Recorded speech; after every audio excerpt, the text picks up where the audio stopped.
The iPhone 17, 17 Pro, and the brand new iPhone Air, not 17 Air, are here. But which one is the best value? And what exactly do you get for the additional $200 to $300 for the more expensive models? We'll go over the need-to-know features and differences of each phone, and then cover at-a-glance summary lists of all the differences in one place so you can determine whether the price is worth it. The $799 iPhone 17 is the cheapest model, but has perhaps the most exciting change in my opinion. Starting on the outside, it's available in 5 color options: black, white, mist blue, sage, and lavender. The exciting change I mentioned is the screen. While still at 6.3 inches, it's now a ProMotion display, a feature previously reserved for the Pro models. That means it can go from 1 to 120 Hz refresh rate, so scrolling is finally smooth. An additional benefit in having ProMotion is improved battery life, as videos with lower frame rates no longer have to refresh 60 times per second. Apple now claims up to 30 hours of video playback compared to iPhone 16's 22 hours, which is a big 36% improvement. But what they don't tell you is that the battery size is only 4% larger, so doing things other than playing videos may not have that big a difference. The display is protected by the new Ceramic Shield 2, promising to be 3 times more scratch resistant than Ceramic Shield 1. Another area with good improvements are the cameras. In particular, the front-facing selfie camera is now 18 megapixels, and it has a square lens, which allows it to frame shots in portrait or landscape orientation without rotating the phone. The rear cameras still have the 48 megapixel Fusion main camera, but now the ultra-wide is also a 48 megapixel Fusion camera. These two cameras combine to give zoom options at 0.5x, 1x, and 2x.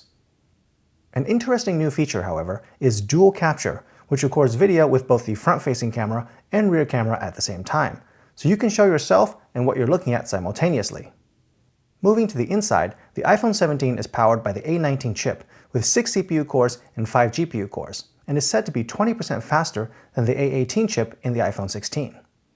A good change this year is that the starting storage capacity for the iPhone 17 is 256 GB like all the new models this year, instead of 128, and has the option to go up to 512 GB. However, the memory remains at 8 GB. For wireless connectivity, iPhones this year use Apple's N1 chip instead of third-party, and it supports Wi-Fi 7, Bluetooth 6, and Thread. Of the three, the only improvement on paper over the iPhone 16 is Bluetooth. But perhaps the biggest travesty is that the USB port is still USB 2 for a slow-as-molasses 480 megabits per second file transfer speed. But maybe nobody really uses that anyway, so it doesn't matter. In summary, these are the important points to take note of for the iPhone 17 as we move on to the next device. The iPhone Air is a completely new iPhone category this year, and crucially it is not called the iPhone 17 Air, which may mean Apple isn't planning to update it on a yearly basis. But we'll find out. The iPhone Air costs $200 more than the 17 at $999, and comes in 4 colors: space black, cloud white, light gold, and sky blue. The key characteristic about the iPhone Air is the thinness and weight made possible by the titanium enclosure. At only 0.22 inches deep, the Air weighs only 5.82 ounces. That's 29% thinner than the iPhone 17, and 7% lighter as well. The display is 6.5 inches, 0.2 inches larger than the iPhone 17, and it has Ceramic Shield 2 as well on the front. However, the back is also partially protected by Ceramic Shield 1. The other part of the back is the so-called camera plateau. The biggest weakness of the Air is that it only has one camera, a 48 megapixel Fusion main camera, and no ultra-wide or telephoto lens. That means you only get 1x and 2x zoom options, and no 0.5x zoom like the iPhone 17 has. With just one rear camera, it also can't do macro or spatial photography or video, nor cinematic mode video recording. The brains of the iPhone Air is the A19 Pro chip. The Air's version also has 6 CPU cores and 5 GPU cores, but has other improvements to make it faster and more efficient than the A19. On the CPU side, that includes larger last-level cache size, an improved front-end bandwidth and branch prediction. On the GPU side, there's second-gen dynamic caching, doubled 16-bit floating-point math rates, and unified image compression.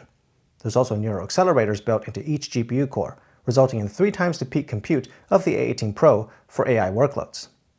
In addition, you get 50% more memory than the 17 at 12 GB instead of 8 GB. Due to its thinness, battery life is the second major weakness of the Air, at only 27 hours of video playback, 10% less than the iPhone 17. This is due to the 3149 mAh battery, 15% smaller than the 17. Apple didn't even say specific numbers for the Air's battery life during the event, and instead chose to talk about the 40 hours of video playback enabled by adding on a battery pack accessory. But if you carry that around, doesn't that defeat the purpose of the Air? Although the smaller battery of the Air does allow you to have fast charging to 50% in just 30 minutes with a 20-watt charger versus the 40-watt charger needed for the 17. Sadly, the USB port is still 2.0 speed, just like the 17. But you do get a case option now that can attach a crossbody strap, so there's that. For cellular connectivity, the iPhone Air differs from the 17 and 17 Pro by using Apple's new C1X modem, which is said to be 30% more power efficient. However, it doesn't support mmWave technology. And finally, international buyers should also be aware that the iPhone Air is eSIM only worldwide, which means it may not be supported in all countries. So compared to the iPhone 17, paying $200 more for the iPhone Air gets you a 29% thinner and 7% lighter phone, bigger 6.5-inch versus 6.3-inch screen, ceramic shield partially protecting the back, a camera plateau with a single main camera and no ultra-wide camera, losing out on 0.5x zoom, and some camera features like macro and spatial photos and video. A19 Pro chip that should be faster than the A19 with the same number of CPU and GPU cores, 50% more memory at 12 GB instead of 8, and a 15% smaller battery with 10% less battery life. You also get the option to go up to 1 TB of storage instead of maxing out at 512 gigs. Is it worth it to trade off the camera system and battery life for a thinner, faster, and more expensive phone? That's a tough one. The iPhone 17 Pro and Pro Max remain the top-of-the-line iPhones, this time at the price points of $1099 and $1199 respectively.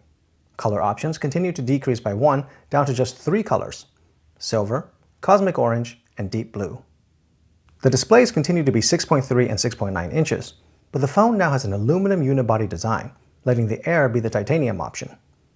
Compared to the Air, the 17 Pro is 25% heavier, while the Pro Max is 41% heavier.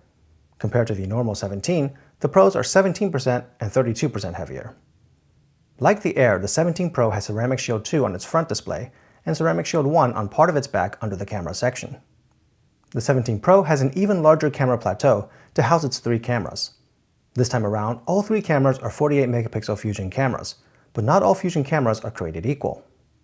The ultra-wide camera is similar to the one on the iPhone 17, but the main camera is actually slightly different, with a 24mm focal length instead of 26, and f1.78 aperture instead of f1.6.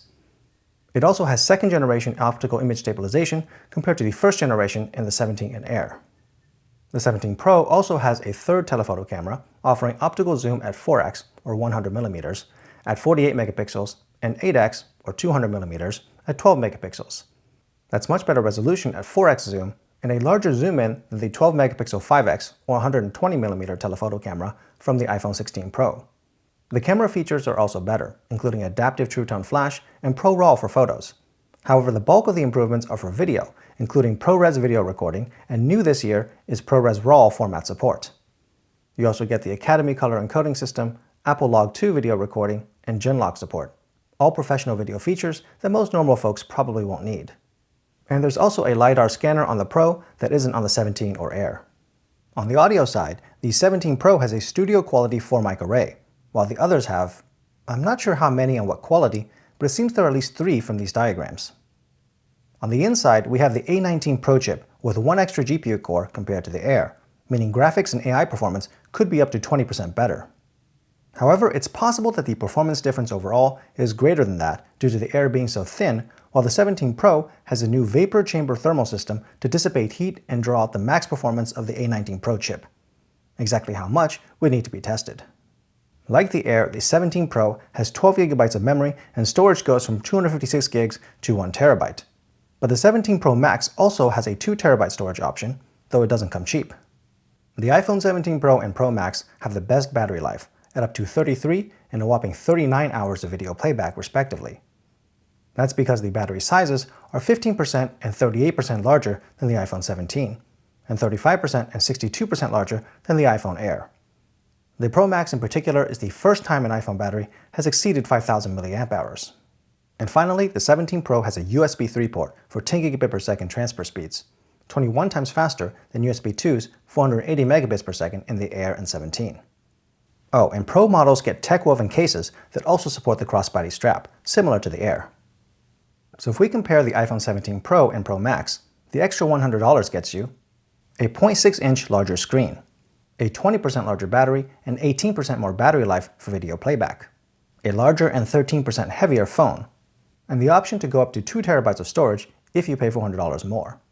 If we compare the iPhone 17 and 17 Pro, the extra $300 gets you aluminum unibody construction versus aluminum frame, ceramic shield partially protecting the back, a 3-camera plateau with a telephoto camera that can do 4x zoom at 40 megapixels and 8x zoom at 12 megapixels, along with a slightly different main camera with second-generation optical image stabilization and a 24mm focal length, but a smaller aperture, and a LiDAR scanner. More photo and video features, such as adaptive True Tone Flash, Pro RAW, ProRes RAW, and more. 4 studio-quality mics versus presumably fewer, less quality mics. The A19 Pro chip with an extra GPU core and features, along with vapor chamber cooling, so the performance difference should be larger than with the iPhone Air. 10% more battery life for video playback and a 15% larger battery. A 10% thicker device with 17% heavier weight. And a USB 3 port with 21 times faster transfer speeds. And finally, if we compare the iPhone Air and 17 Pro, the extra $100 gets you aluminum unibody construction versus titanium frame, smaller 6.3-inch versus 6.5-inch display, a 3-camera plateau with 2 extra lenses, a telephoto camera that adds 4x and 8x zoom, and an ultra-wide that adds 0.5x zoom, along with better main camera and second-generation optical image stabilization and a 24mm focal length, but a smaller aperture, and a LiDAR scanner. Even more photo and video features, such as macro and spatial photos and videos, adaptive True Tone Flash, Pro RAW, ProRes RAW, and more. 4 studio-quality mics versus presumably fewer, less quality mics. The A19 Pro chip with an extra GPU core, along with vapor chamber cooling, so there should be an increased performance difference. 22% more battery life for video playback and a 35% larger battery. A 55% thicker device with 25% heavier weight, and a USB 3 port with 21 times faster transfer speeds. So which iPhone do you think is the most worth it at its price point? The feature differences between the Air and the 17 Pro are substantial for just $100, so you really need to place high priority on thinness and lightness to justify the Air. Personally, I would have gone for the $800 iPhone 17 now that it has a ProMotion display, but that 8x telephoto camera is something I found that would really come in handy quite often, so I might have to bite the bullet and shell out $1,100 for the 17 Pro. If you enjoyed this video, subscribe to the channel for more like it. Thanks for watching and have a great day!